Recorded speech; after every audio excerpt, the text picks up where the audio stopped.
យើងប្រចាំសប្តាហ៍ក្នុងប្រភេទកូនសៅកថេនម៉ូលុយបងម៉ូលុយហើយម៉ូលុយសំអ៊ុស្ទីនចាយពេលប្រហែលតែ1នាទីជាងដួលកោពេលស៊ីលមក រៀនតែស្អីក៏ចូលកំពុងមើលទៅមិនជាអីក៏បានទេអាយយរៀនតែស្អីទីតាមលេងរៀនតែស្អីមកលេងគុំមកគ្នាមកលេងអាយ៉ា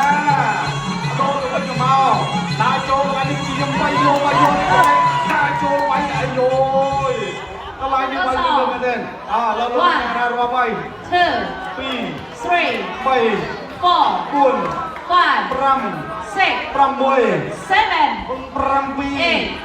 8 លោកនោះសវណ្ណរង8ហើយ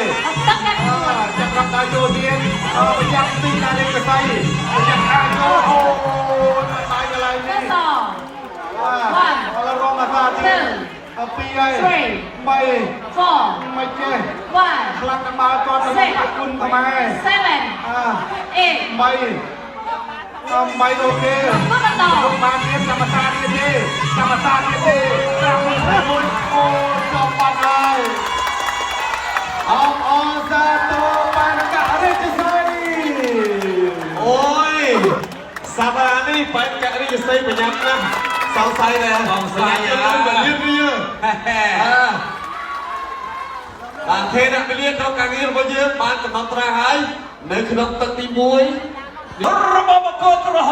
មបែកការិទ្ធិស័យមកដល់សូមជម្រាបអរសាទរកីឡាករបកគោក្រហមបែកការិទ្ធិស័យបានទទួលបានជ័យជំនះលើកីឡាករ